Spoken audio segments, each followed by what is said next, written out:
Assalamualaikum warahmatullahi wabarakatuh. Jumpa lagi dengan aku Citra. Di video kali ini aku mau share pengalaman aku bagaimana cara meningkatkan kecerdasan anak dengan 3 tips. Apa aja? Nah, kalau kamu merasa video ini bermanfaat, jangan lupa like dan subscribe ya, biar aku lebih semangat lagi buat videonya. Nah, di tips yang pertama, jam tidur. Kita sebagai orang tua harus memantau bagaimana jam tidur anak. Jangan sampai jam tidur anak itu tidak terkontrol, terutama ketika dia main gadget, ya kan? Kalau udah main gadget udah deh, gak keurus itu yang namanya tidur, karena udah kasihkan scrolling HP, game, atau TikTok. Kalau udah kayak gitu pasti tidurnya tuh jam 11, jam 12, bahkan ada yang jam 1. Kenapa aku bisa berbicara seperti itu? Karena aku udah survei ke murid-murid aku dan mayoritas tidurnya jam segitu. Coba bayangin masih kecil tidurnya udah jam segitu. Ya kita nggak usah lihat zaman dulu deh, karena memang zaman sekarang itu ada gadget, zaman dulu tuh gak ada gadget, jadi ya udah sepi tidur ya kan. Tapi memang itu harus diatur. Kita sebagai orang tua tetap memberikan schedule jam tidur, schedule belajar, dan schedule main. Aku memberikan pengarahan kepada murid aku, kenapa sih kamu harus tidur cepat? Dan kamu jelasin sebab akibat. Kalau kamu tidur cepat itu apa, kalau kamu tidurnya terlalu malam itu apa akibatnya. Nah, ketika kita memberikan larangan dengan sebab akibat yang jelas, maka bisa diterima dengan baik oleh anak-anak. Seperti halnya juga kita sebagai orang yang sudah dewasa, kalau ada larangan gak ada penjelasannya, pasti kita kayak buat apa ya? Terus apa manfaatnya? Kayak gitu kan? Nah, seperti halnya juga anak-anak, sama, pokoknya sama deh. Nah, jam tidur itu mempengaruhi perkembangan otak anak-anak. Kita pun sebagai orang dewasa kalau kurang tidur pasti kurang fokus kan. Nah, itu dia. Dan yang kedua, makan. Nah, kenapa sih aku bilang makan?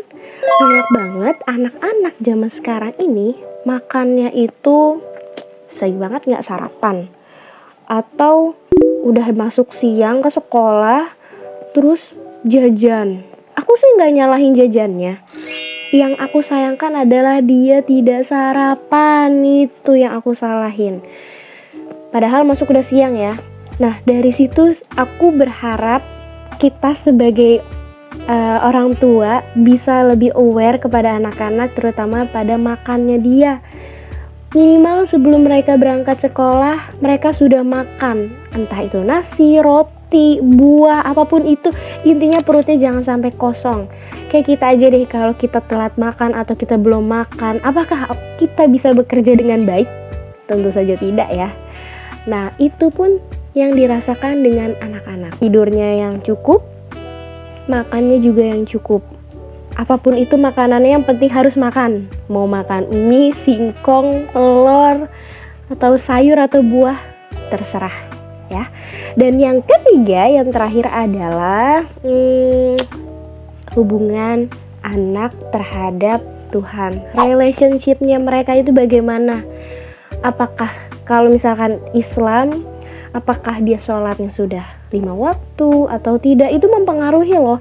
Anak-anak yang sholatnya 5 waktu, ya kalaupun memang ada ya masih belajar, mungkin baru maghrib doang, atau subuh doang, atau zuhur atau maghrib aja, dua waktu doang.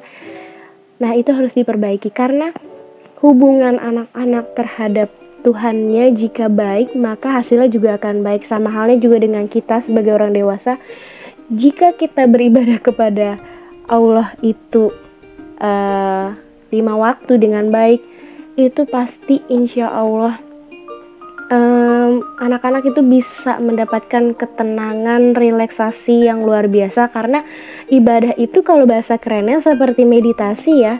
Jadi bisa membuat kita lebih mengontrol diri dari ujung kepala sampai ujung kaki, jadi lebih powerful. Tidur, makan, dan ibadah anak-anak jika terkontrol dengan baik, terjalin dengan baik, insya Allah, karena Allah pasti anak itu cerdas. Gak harus dia langsung pinter matematika, enggak. kecerdasan itu macam-macam. Ada kecerdasan emosional, kecerdasan akademis, atau kecerdasan kreativitas. Paling tidak minimal anak itu bisa mengikuti pembelajaran di kelas. Entah itu masih harus belajar lagi atau tidak, tapi dia bisa mengikuti karena tidurnya cukup, makannya cukup, dan ketenangan hatinya juga dapat. Dan yang bonus terakhir, support system dari orang tua itu harus kuat, dan juga guru juga bisa membantu dari support orang tua nih dari rumah. Nah, guru juga memberikan pengajaran yang terbaik. Mungkin sekian video yang bisa aku share. Semoga bermanfaat. Wassalamualaikum warahmatullahi wabarakatuh.